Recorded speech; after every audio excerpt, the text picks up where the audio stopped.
மாண்புமிகு தமிழக முதல்வர் அவர்களுக்கும் இந்த பேணையை அலங்கரித்துக் கொண்டிருக்கும் சாதனையாளர்கள் அனைவருக்கும், ஏன்னா ஒவ்வொரு பேரும் சொல்லிட்டு இருக்கலாம், பட் நான் பக்கத்தில் இருந்து முதல்வரின் கடியாரத்தையும் பார்த்து கொண்டிருக்கிறேன். அதனால் நான் சொல்ல வேண்டிய கதை ஒரு 65 வருடத்து கதை. அதை நான் எப்படி சொல்றதுன்னு தெரியல. ஒவ்வொருத்தரும் அவரை பற்றி ஒரு புஸ்தகம் எழுதக்கூடிய அளவுக்கு பர்சனல் அனுபவங்கள் இருக்கிறது. அவர் எவ்வளோ பெரிய சுமையை தாங்கி கொண்டிருந்தார் என்பதெல்லாம் எனக்கு தெரியாது. சின்ன குழந்தையா நான் அங்கே போனேன். அங்கே இருந்த மாந்தோப்பில் ஆஃப் சீசன் அங்கே மாங்காய் முளைக்கும், ஏவிஎம்ல மட்டும், வேற எங்கேயும் இருக்காது. அதுக்கு காரணம் அவங்க கண்டினியூட்டிக்காக மாம்பழத்தையும் செஞ்சு வச்சிருவாங்க. நான் அதை போய் முதல்ல அந்த மண்ணு மாம்பழத்தை கடிச்சிட்டு அதுக்கப்புறம் சினிமானா என்னன்னு புரிஞ்சுக்கிட்டேன் நான். ஆக என்னை அந்த வயசுல இருந்து பார்த்துக்கிட்டு இருந்தாங்க. இவங்க படத்துக்கு வைத்த டைட்டில் எல்லாமே ஒரு குழந்தைய கொஞ்சற மாதிரி தான் எனக்கு வச்சிருக்காங்க. எனக்கு தகுதி இருக்கோ இல்லையோ வர வேணுங்கிற நல்ல குணங்கள் எல்லாம் வர வேண்டும் என்று அவர்கள் நினைப்பதையெல்லாம் என் படத்துக்கு டைட்டிலாக வச்சிருவாங்க. அது நீ பார்த்தீங்கன்னாலே தெரியும், எனக்கு கொஞ்சம் மாதிரி தான் இருக்கும். அவருக்கு எந்தெந்த விஷயங்கள் பொருந்துமோ அதெல்லாம் எனக்கும் பொருந்தும். அவரும் சகல வல்லவர் தான். அதெல்லாம் தனக்கு இருக்கிற புகழையெல்லாம் அவர் அப்படி கொடுப்பார். அவர் நான் அவர்கிட்ட சின்ன வயசுல இருந்ததுனால கொஞ்சம் தைரியமா பேசுவேன். இப்போ சொன்னார் இல்லையா, வைரமுத்து சார் சொன்னார், இல்லை நீங்க யாருன்னு எனக்கு தெரியும், தெரிஞ்சிருந்தா கூட நான் போய் அவங்க கூட தைரியமா பேச முடியும். ஒரு முதலாளி அப்படிங்கிறது எனக்கு புரியறதுக்கே ரொம்ப நாள் ஆச்சு. அதுவும் சகலகலாளனுக்கு பிறகு இப்படிலாம் அதிக பிரசங்கம் செய்யக்கூடாது என்பதை எப்படி களத்தூர் கண்ணமால எனக்கு டைலாக் சொல்லி கொடுத்தாங்களோ அந்த மாதிரி சொல்லி கொடுத்தவர் முத்துராம் சார் அவர்கள். இப்ப எனக்கு வாழ்நாள் சாதனையாளர் விருது ஒரு வர முடியல. அவர் தான் போய் அங்க அவர் பேசினதும் எனக்கும் ஏவிஎம்முக்கும் உள்ள தொடர்பு என்ன என்பதை உங்களுக்கு விளக்கும். இந்த ஏவிஎம் குடும்பம் என்று சொல்லும் அவர்களுடன் ஒட்டிக்கொள்வதில் எனக்கு பெரிய பெருமை. அந்த உரிமையை அவர்கள் கொடுத்ததற்காக நன்றி சொல்ல கடமைப்பட்டிருக்கிறேன். இங்கு வந்திருப்பவர்கள் எல்லோருமே சம்பிரதாயத்திற்காக வரவில்லை என்பது எனக்கு தெரியும். அவர்கள் எல்லோருமே அன்பிற்காகவும் மரியாதைக்காகவும் வந்தவர்கள், மாண்புமிகு முதல்வர் உட்பட. இந்த வளாகம் நான் களத்தூர் கண்ணம்மால படிக்க ஆரம்பித்த போது ஏவிஎம் இன்ஸ்டிடியூஷனில் நான் படித்தேன் என்பதில் எனக்கு பெருமை. அது ஏதோ ஜோக்குன்னு நினைச்சிட்டு இருக்காங்க, இல்லை மேடை அலங்காரத்துக்காக நான் சொல்லும் ஒரு விஷயம்னு. அப்படி அல்ல, அது மிக அல்ல. நான் அங்க படித்த விஷயங்கள் தான் எனக்கு இன்று வரை கை எடுத்து கொண்டிருக்கின்றன என்பது மிக இல்லாத ஒரு கூற்று. அதை வழிமொழிய எனக்கு மூத்தவர் எஸ்பிஎம் அவர்கள் இருக்கிறார்கள். அவர்கள் கற்றுக்கொண்டதெல்லாம் இந்த பள்ளியில் இருந்துதான். இந்த பள்ளி, இந்த இன்ஸ்டிடியூஷன்ல இருந்து வந்தவங்க எல்லாமே இன்ஸ்டிடியூஷனா மாறிட்ட அந்த அதிசயம் இந்த காம்பவுண்டில் நிகழ்ந்திருக்கிறது. இனியும் நிகழ வேண்டும் என்பதுதான் என்னுடைய ஆசை. இந்த பள்ளிக்கூடம்லாம் அப்ப கட்டலை. நான் கேட்டுட்டு இருந்தேன் அவர்கிட்ட, பாலசுப்ரமணியன் சார்கிட்ட. அப்படி கட்டியிருந்தாங்கன்னா நான் படிச்சும் இருப்பேனோ என்னமோ. இதே பள்ளிக்கூடத்தில் என்ன சேர்த்துட்டு இருப்பாங்க. வேற பள்ளிகளில் சேர்த்துக்கிறது கொஞ்சம் யோசிச்சாங்க. என்னுடைய குணாதிசயம் தெரிந்து என்னை எப்படி வழி நடத்த வேண்டும் என்ற தெரிந்த பள்ளி ஏவிஎம் பள்ளி. சிறப்பாக கற்றுக் கொடுத்தார்கள். நான் தவறு செய்யும் போது சத்தமாக சொல்லாமல், நான் நல்லதுகள் செய்யும் பொழுதெல்லாம் என்னை தோளில் தூக்கி கொண்டாடியவர் சரவணன் சார். அது நான் அபூர்வ ராஜபார்வை முடிந்த பிறகு அவர் சொன்னார், நான் இப்படி பண்ணலாம் சார், அப்படி பண்ணலாம் சார், என்ன சார் இப்படி இருக்குலாம் சொல்லிட்டு இருப்பேன். எடுத்து பாருங்க கமல். எல்லாரும் நினைச்சிட்டு இருப்பாங்க எடுத்து பாரு கமல், எடுத்து பாருடா கமல் தான் பேசியிருப்பாரு சரவணன். இல்லவே இல்லை. நான் 16 வயசுல மறுபடியும் அசிஸ்டண்டா சேர்ந்த போது அவர் மட்டும் இல்லை, எஸ்பிஎம் சாரும் என்ன வாங்க கமல் அப்படின்னாரு. ஏதோ தப்பு பண்ணிட்டோம் போல் இருக்கு, என்ன நீங்க வாங்க போங்கன்னு சொல்றாங்களே அப்படின்னு நினைச்சிருந்தேன். அப்புறம் என்ன கூப்பிட்டு சொன்னாங்க, நீயும் இனிமே எல்லாரையும் அப்படியே சொல்லு. நான் இன்னி வரலாம் அப்படிதான் இருக்கேன் சார். அந்த பாடத்திற்கும் நான் ஏவிஎம்ற்கு நன்றி சொல்ல வேண்டும். அது ஏவிஎம் என்பது, நான் அவர் பெரியவரை பார்த்திருக்கேன், அவர் இல்லாத மாதிரியே தெரியாமல் வழி நடத்திய ஒரு முக்கியமான மகன் இவர். அந்த 4 பேரை தூக்கி பிடிச்ச இன்ஸ்டிடியூஷன் தான் அது. ஆனால் அவர் இல்லாத குறைங்கிறது முக்கியமா தொழிலாளர்களுக்கு வரும். முந்தி மாதிரி இல்லைங்க அப்படின்னு அப்படி யாருமே சொல்லலை. இப்போ எஸ்பிஎம் சார் அவரை இன்னைக்கு வீட்டுக்கு போய் ரெஸ்ட் எடுத்துக்கங்கன்னு பிடிச்சி தள்ளி விடணும். அவரை அங்க இருப்பாங்க. ஸ்ட்ரைக் இருந்த போது கூட அந்த ஏவிஎம் செடி வாடிடக்கூடாதுங்கிறதுக்காக பக்கெட்ல தண்ணி எடுத்து ஊத்துனவங்க இருக்காங்க. இது எப்படி இந்த மாதிரி விசுவாசம் ஒருத்தருக்கு கிடைக்கும்னா நல்ல முதலாளிக்கு தான் கிடைக்கும். தன்னுடைய மக்களை, தன்னுடைய ஒர்க்கர்ஸை ஜாக்கிரதையா பார்த்துக்கணும்னு எவர் நினைக்கிறாரோ அவர் பெருந்தலைவர். அப்படிப்பட்ட ஒரு பெருந்தலைவர் இங்கே இருக்கிறார். அந்த பென்ஷன் ஊதியம் 23 கோரிக்கைகள் வைத்ததற்கு ஆச்சரியப்படும்படி அதற்கு பதில் சொல்வதாக அல்ல, செயலில் செய்து காட்டி இருக்கிறார். இந்த அரங்கத்தில் அந்த நன்றியை சொல்வது முதல்வருக்கு செய்யும் கௌரவமாகும். காரணம், இந்த வளாகமே உருவாக்கப்பட்டது அவர்கள் தொழிலாளர்களுக்காக. அதனால தான் சொன்னேன், நான் கொஞ்சம் நான் படிக்கிற காலத்தில் இதை கட்டியிருந்தா படிச்சிருப்பேங்கிற அளவுக்கு எனக்கே இருக்குன்னா அங்க இருக்கிற தொழிலாளர்களுக்கு எவ்வளவு பெருமையா இருக்கும். இந்த பெருமையெல்லாம் அவங்க பெருசா வெளியே சொல்லிக்கிட்டது கூட கிடையாது. இந்த மேடையில் சொல்லும் போதுதான் தெரியும். காந்தியார் அவர்கள் பார்த்த முதல் படம் என்னன்னு பார்த்தா அதுலயும் பெருமை இருக்கு ஏவிஎம்க்கு. அவங்க தொழில்நுட்பத்தில் செய்திருக்கும் வித்தியாசங்களை எல்லாம் இன்று நாங்கள் செய்ய முயன்று கொண்டிருக்கிறோம். இந்த வசதிகள், இந்த டெக்னிக் இல்லாத போது சின்ன சின்ன விஷயங்கள் நான் சொல்லிக்கொண்டே போக முடியும். இப்ப குஹன் சார்லாம் விளையாடி இருக்கிற ஒரு சறுக்கு மரம் ஒன்று இருக்கும் எதிர்க்க, இப்ப இருக்கிற பங்களாவுக்கு எதிர்க்க. முதல்ல அதுதான் பங்களாவா இருந்துச்சு. அதில் எப்படியாவது போய் விளையாடணுன்னு முத்துராம சார் அங்கெல்லாம் போகக்கூடாது, நீங்கள் வான்னு கூப்பிட்டு வருவார். அங்கே விளையாடவே விட மாட்டீங்களா அப்படின்னு நினச்சிட்டு இருந்த போது அதே இடத்துல எனக்கு ராக் அண்ட் ரோல் தியேட்டர் போட்டு கொடுத்து அதில் டப்பிங் பேச வச்சாங்க. அந்த கருவி தான் நான் விளையாடுவதற்கு சரியான கருவி என்று என்னை ஒரு பிள்ளையாகவே சொன்னார்கள். அதனால்தான் பேர் செல்லும் பிள்ளை என்று அவர்கள் படத்திற்கும் பெயர் வைத்தார்கள். இங்கே முதல்வர் ஐயா அவர்கள் பேசவிருக்கிறார்கள். அவருக்கும் நிறைய கதை இருக்கிறது.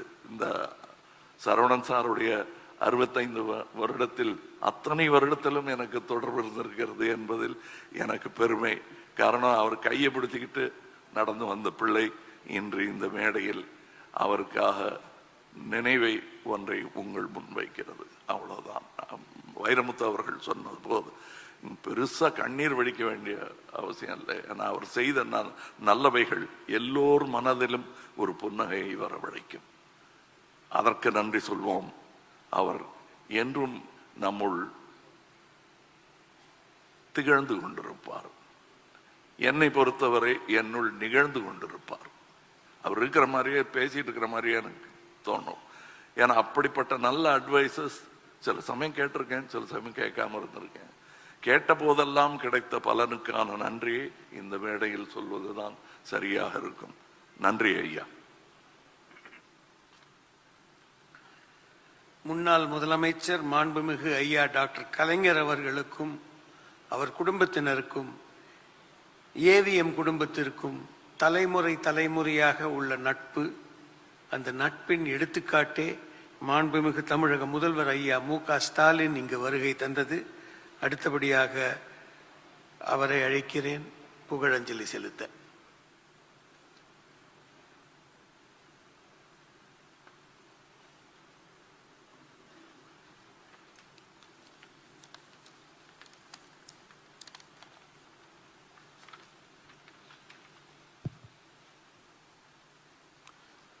மறைந்த ஏவிஎம் சரவணன் அவர்களுடைய படத்திறப்பு மற்றும் புகழ் வணக்கம் நிகழ்ச்சியிலே கலந்து கொண்டு புகழஞ்சலி செலுத்தி இருக்கக்கூடிய சூப்பர் ஸ்டார் ரஜினிகாந்த் அவர்களே,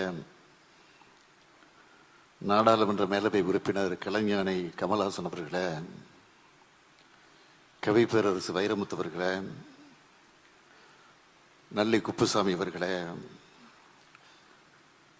இயக்குனர் SP முத்துராமன் அவர்களே, BC குகநாதன் அவர்களே, AVM குடும்பத்தை சார்ந்திருக்கக்கூடிய திரு பாலசுப்ரமணியம் அவர்களே, திரு MS குகன் அவர்களே, திருமதி அருணா குகன் அவர்களே, வருகை தந்திருக்கக்கூடிய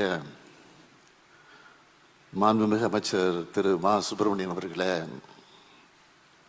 திரைத்துறையை சார்ந்திருக்கக்கூடிய பிரமுகர்களே, பத்திரிகை மற்றும் ஊடகத்துறையை சார்ந்த நண்பர்களே, உங்கள் அனைவருக்கும் என்னுடைய வணக்கம்.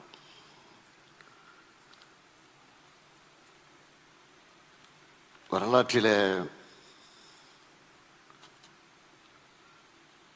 தமிழ் திரையுலகத்தை பற்றி குறிப்பிட வேண்டும் என்று சொன்னால் அதில் நிச்சயமாக AVM நிறுவனத்தை பற்றி குறிப்பிடாமல் இருக்கவே முடியாது. மெய்யப்ப செட்டியார் என்று அன்போடு அழைக்கப்படக்கூடிய, இன்னும் சொல்ல வேண்டும் என்று சொன்னால் அவரை எல்லோரும் அப்பச்சி அப்பச்சி என்றுதான் செல்லமாக மரியாதையோடு தைரியமாக அழைப்பதுண்டு. அவருடைய மறைவுக்கு பிறகு அந்த பொறுப்பை தன்னுடைய தோளிலே சுமந்து கொண்டு திரு சரவணன் அவர்கள் இந்த நிறுவனத்தை எப்படியெல்லாம் கட்டி காத்திருக்கிறார் என்பதை பற்றி அவரோடு நெருங்கி பழகி இருக்கக்கூடிய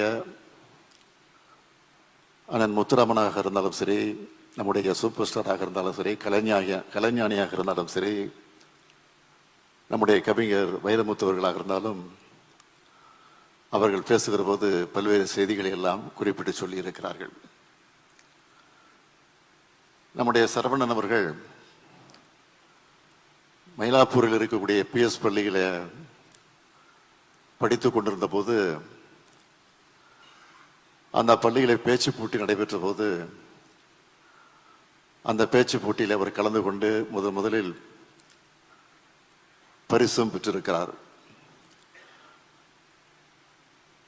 எதற்காக அந்த பரிசை பெற்றார் என்று சொன்னால், முதலில் அவர் கலந்து கொண்டு பேச்சு போட்டியிலே பராசக்தி வசனத்தை பேசித்தான் அந்த பேச்சு போட்டியிலே வெற்றி பெற்று அந்த பரிசையும் பெற்றிருக்கிறார்.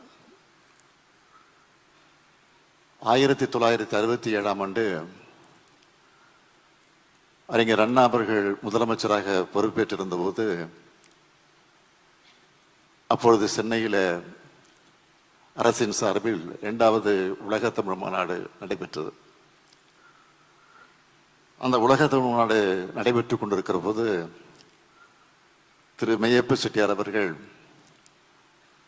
AVM ஸ்டுடியோவில் ஒரு விருந்துக்கு ஏற்பாடு செய்திருந்தார். அந்த விருந்துக்கு தலைவர் கலைஞர் அவர்கள், பேரறிஞர் அண்ணா அவர்கள், பல்வேறு அமைச்சர் மக்கள் எல்லாம் அந்த நிகழ்ச்சிக்கு அழைக்கப்பட்டிருந்தார்கள். அப்பொழுது AVM ஸ்டுடியோவில் காத்திருந்த கிஷன் பஞ்ச் அவர்கள் நம்முடைய சரவணன் அவர்களை தலைவர் கலைஞரிடத்தில் அப்பொழுதுதான் அறிமுகப்படுத்தி வைத்திருக்கிறார். அதற்கு பிறகு பல்வேறு நிகழ்ச்சிகள் நடைபெற்றிருக்கிறது. 1972 ஹலோ மெட்ராஸ் என்கிற மாத இதழை அவர் பொறுப்பேற்று நடத்திய நேரத்தில் அந்த முதல் இதழை தலைவர் கலைஞர் அவர்கள் தான் தொடங்கி வைத்திருக்கிறார்கள்.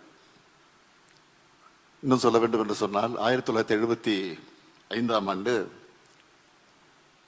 AVM ஸ்டுடியோவில் தொழிலாளர்கள் ஸ்ட்ரைக் நடந்திருக்கிறது, வேலை நிறுத்தம் நடந்திருக்கிறது. அந்த வேலை நிறுத்தம் நடைபெற்ற போது தலைவர் கலைஞர் அவர்கள் தான் அதை முழுமையாக ஈடுபட்டு பேச்சுவார்த்தை நடத்தி ஒரு சுமூகமான முடிவை ஏற்படுத்தி தந்திருக்கிறார்கள். அதேபோல் AVM பொன்விழா நடைபெற்ற போது தலைவர் கலைஞர் அவர்கள் அந்த விழாவிலே பங்கேற்றது உரையாற்றியது மட்டுமல்ல, 190 கேடயங்கள் மேடையில் நின்று கொண்டே அங்கே இருக்கக்கூடியவர்களுக்கு அந்த கேடயங்கள் எல்லாம் கலைஞர் அவர்களே தன்னுடைய கரங்களால் வழங்கி இருக்கிறார்கள். ஏவிஎம் செட்டியாருடைய 100ஆண்டு விழா தொடக்கத்தில் இன்றைக்கு நீங்கள் பார்க்கலாம், பிலிம் சேம்பரில் அவருடைய திருவுருவச் சிலை இருக்கிறது. அந்த திருவுருவச் சிலையும் தலைவர் கலைஞர் அவர்கள் தான் திறந்து வைத்திருக்கிறார்கள். இதற்காக இதையெல்லாம் நான் சொல்லுகிறேன் என்று சொன்னால், கலைஞருடைய குடும்பத்திற்கும் கலைஞருக்கும் ஏவிஎம்முக்கும் எந்த அளவுக்கு நெருக்கம் இருந்திருக்கிறது, தொடர்பு இருந்திருக்கிறது என்பதற்கு இதெல்லாம் உதாரணங்களாக இருக்கிறது என்பது, அதற்காகத்தான் இதையெல்லாம் குறிப்பிட்டதை தவிர வேற அல்ல. நான் சென்னை மாநகரத்துடைய மேயராக இருந்தபோது கடற்கரை பகுதியிலே நடைபயிற்சிக்கு செல்வது உண்டு. அப்பொழுது நம்முடைய சரவணன் அவர்களும் அவருடைய நண்பர்களோடு அங்கே நடைபயிற்சிக்கு வருவார்கள். நான் அடிக்கடி அவரை சந்தித்து பேசுவது உண்டு. சென்னையெல்லாம் எப்படி இருக்கிறது, எப்படி அதை டெவலப் பண்ணணும் அப்படின்லாம் எனக்கு அறிவுரைகள்லாம் சொல்லி இருக்கிறார். சென்னையில் இருக்கக்கூடிய பாலங்கள், நான் மேயராக பொறுப்பிட்டதை ஒரு 10 பாலங்களை கட்டினேன் என்பது உங்களுக்கெல்லாம் தெரியும், போக்குவரத்து நெரிசலை குறைப்பதற்காக. இந்த பாலங்களுடைய திறப்பு விழா நிகழ்ச்சிக்கு நான் நேரடியாக சென்று அழைப்புகள் கூட தந்ததில்லை, தபாலில் அனுப்பிச்சி வச்சிருக்கோம். ஆனால் அதை பார்த்துட்டு நிகழ்ச்சி தொடங்குவதற்கு 1/2 மணி நேரத்துக்கு முன்பே அந்த நிகழ்ச்சியில் முன்வரிசையில் அமர்ந்திருப்பார். நான் ஆச்சரியப்படுவது உண்டு. நான் பல நேரங்கள் மேடைக்கு அழைப்பது உண்டு அவரை. இல்லை நான் இங்கே இருக்கிறேன், சென்னை நகர மக்களுக்கு இது முக்கியம், அதனால தான் நான் இதை முக்கியம் என்ற கருதி நிகழ்ச்சிக்கு வந்திருக்கேன் என்று என்னிடத்தில் அடிக்கடி சொல்வார். அது மட்டும் இல்லை, நான் மேயராக பொறுப்பேற்றிருந்த போது மாநகராட்சியில் படித்துக் கொண்டிருக்கக்கூடிய பள்ளி மாணவர்களை எல்லாம் விமானத்தில் திருப்பதி வரை அழைத்து செல்வதற்காக ஒரு ஏற்பாடு செய்யப்பட்டிருந்தது. ஏர் இந்தியா மூலமாக அந்த ஏற்பாடு செய்யப்பட்டிருந்தது. அந்த நிகழ்ச்சிக்கு காரணமே நம்முடைய ஏவிஎம் சரவணன் அவர்கள் தான். அவரும் என்னோடு வந்தார்கள். விமானத்தை போய் கொண்டிருந்த போது நாங்கள் பேசிக் கொண்டிருந்தது இப்போது என்னுடைய நினைவிலே பசுமையாக நினைவில் இருக்கிறது. அப்போதெல்லாம் திருட்டு விசிடி பரப்பலாக பேசப்பட்டு கொண்டிருந்தது. அதை பற்றி நாங்கள் பேசிக் கொண்டிருந்தோம். அப்போது சொல்வார், அதெல்லாம் சாதாரணமாக போச்சு, அதெல்லாம் கட்டுப்படுத்த முடியாது, நீங்கள் என்னதான் சட்டங்களை போட்டாலும் அதெல்லாம் கட்டுப்படுத்த முடியாது, கண்டுக்காமல் போகணும். முதல்லாம் கூத்து இருந்துச்சு, நாடகம் வந்த பிறகு கூத்து மறந்து போச்சு, சினிமா வந்த பிறகு நாடகம் காணாமல் போச்சு.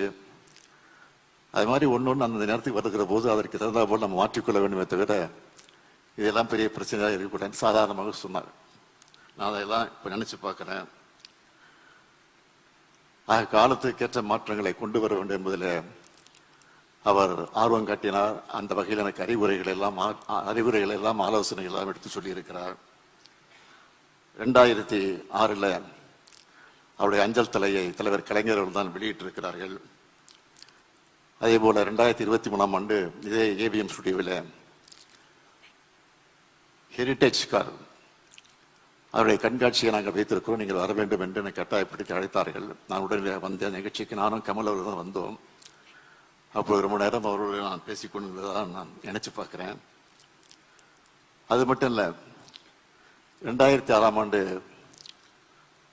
தூய்மை பணியாளரை ஒனைஸ் என்ற சிங்கப்பூரில் ஒரு கம்பெனியை வரவழைத்து அந்த பணியை செய்வதற்காக ஈடுபட்ட போது, அப்பொழுது நான் அவரோடு பேசிக் கொண்டிருந்த போது, இதை திரையரங்கத்தில் எப்படியாவது பிரச்சாரம் செய்ய வேண்டும், மக்களிடத்தில் விழிப்புணர்வு ஏற்படுத்த வேண்டும் என்று பேசிக் கொண்டிருந்த போது அவரே முன்னின்று யார் யார் அதை நடிக்க வேண்டும் என்று முடிவு செஞ்சு நடிகை மனோரமாவையும் அதே போல தாடி பாலாஜியையும் அழைத்து அந்த காட்சியை அவரே எடுத்து எல்லா திரையரங்கத்தையும் போட்டு காட்டி அந்த விழிப்புணர்வு ஏற்படுத்தி வந்திருக்கிறார்கள். மக்கும் குப்பை மக்காத குப்பை என்பதை விழிப்புணர்வோடு மக்களுக்கு எடுத்து சொல்லக்கூடிய அந்த பணியை நிறைவேற்றி தந்ததாக நினைச்சு பார்க்கிறேன். இந்த நேரத்தில் நான் நினைச்சு பார்க்கிறேன், நீங்கள் அந்த புகைப்படத்தை அந்த படத்தை பார்க்கலாம். கை கட்டி நிற்கிற அந்த காட்சி எல்லாரும் கை கட்டுறோம், ஆனால் அவர் கை கட்டி நிற்பது தான் இன்றைக்கு ஃபேமஸாக இருந்துட்டு இருக்கு. அது இன்னைக்கு நினைச்சு பார்க்குறோம்.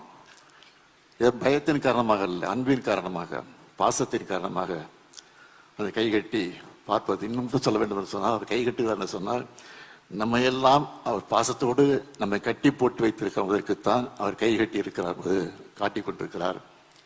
ஆகவே அவருடைய புகழ் வாழ்க வாழ்க வாழ்க என்று சொல்லி முடிக்கிறேன். வணக்கம்.